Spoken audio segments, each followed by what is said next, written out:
اس وقت ہم آپ کو اہم خبر دیتے چلیں۔ کراچی مدارس چوک پر لوڈ شیڈنگ کے خلاف احتجاج۔ مظاہرین نے مدارس چوک کے اطراف کی روڈ کو بلاک کر دیا، جس کے باعث ٹریفک روانگی متاثر اور لوگوں کو آنے جانے میں شدید مشکلات کا سامنا کرنا پڑ رہا ہے۔ مظاہرین کی جانب سے ٹائر بھی جلائے جا رہے ہیں۔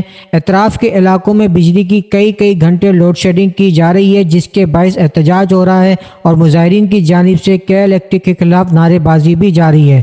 اور آپ تمام سے درخواست بھی سن رہے ہیں کہ ای مردہ آباد، ای مردہ آباد، مردہ آباد، ای مردہ آباد، مردہ آباد، کے ظلم و ستم کے خلاف ہم نے یہاں پہ رکنا ہے۔